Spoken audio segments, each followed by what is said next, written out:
Welcome back. Now, proposed new rules for .za domains are invasive and will cause more harm than good. These are the sentiments of domain registrars. The new regulations put license fees in place, but it also wants identity documents of applicants sent to regulator ZADNA. Now, of course, registrars say this will be a logistical nightmare. So let's get more on this from Arthur Goldstuck, the CEO of Worldwide Works. Arthur, thank you for your time and good morning to you. What informed this proposal by ZADNA? I mean, what exactly are they proposing and why this? Why now? It's a good question because we're more than 30 years into the development of the industry, which has seen well over 1 million domains registered under the .co.za hierarchy.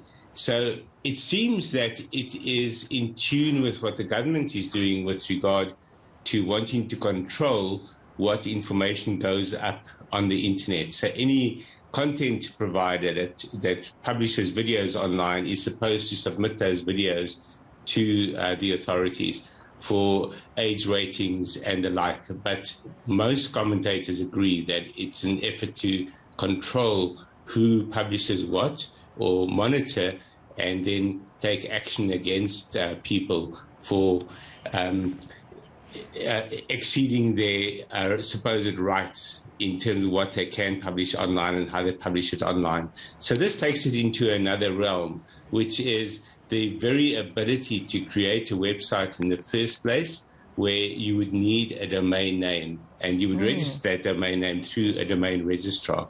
And it seems that now the effort is to very precisely identify whoever registers a domain name, but at the same time, it also seems to be a way of generating more revenue from domain name registration, because the ZADNA authority that supervises domain names in South Africa gets something like 55 Rand for every domain name registered and for renewals as well. So that's massive revenue, but it seems that's not enough for them. So they also want registrars of domain names to pay license fees and registrar fees. So this is a very healthy industry and a very healthy segment of the internet industry that it seems government just cannot keep their hands off. It's almost too healthy for them. So they want to come in and mess this up as well. That's the impression that they give to the public and to registrars. I just wonder about the administrative work that lies ahead then for registrars should this definitely be passed. I mean, just to clarify to our viewers, what they're proposing here is for registrars to collect ID documents of people registering for .za domains. They're also proposing that registrars must apply for a license, as you've mentioned, and paying, of course, those license and registrar fees. Further, registrars should provide ZADNA with access to the environments upon request for audits. Now, administratively, is this possible? It's possible, but it creates a massive burden. And the big question is, what is the necessity for it? And then what does it do to the competitiveness of the domain name space? Something to bear in mind is that registrars are not only based in South Africa. All the major international domain name registrars include the .co domain name or domain hierarchy in their sales and in their marketing. So it's in fact a great way of the South African brand to get out there as well.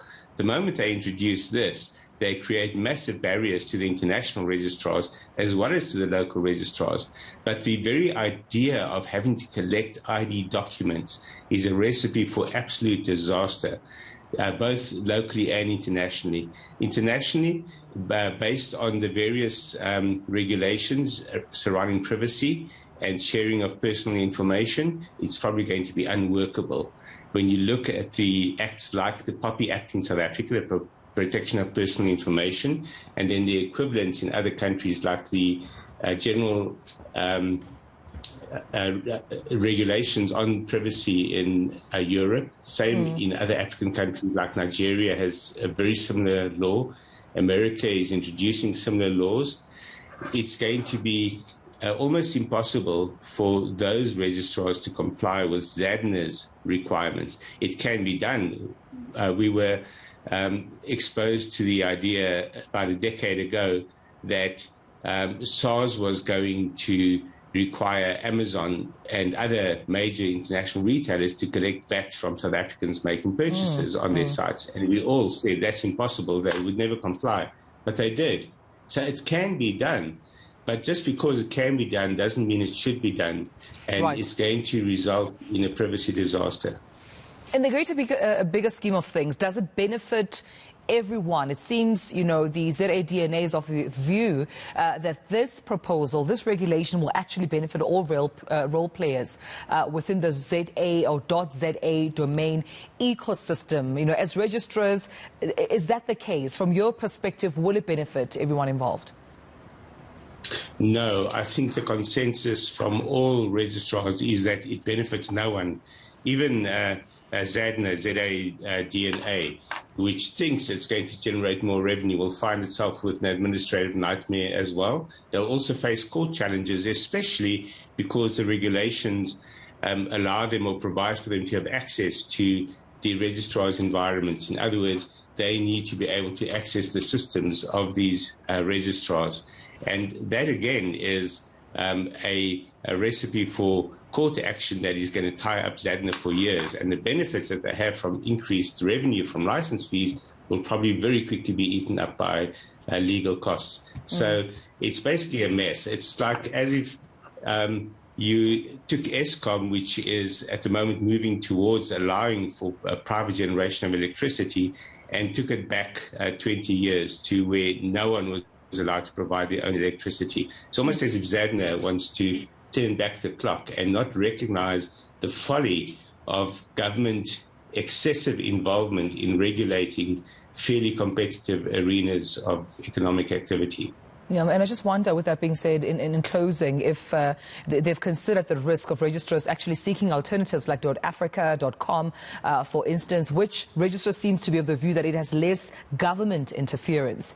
And if they're not actually wary and concerned, that would be the advice that registrars, of course, give to South Africans when registering their domain. But we leave it there. I appreciate you speaking to me this morning, Arthur.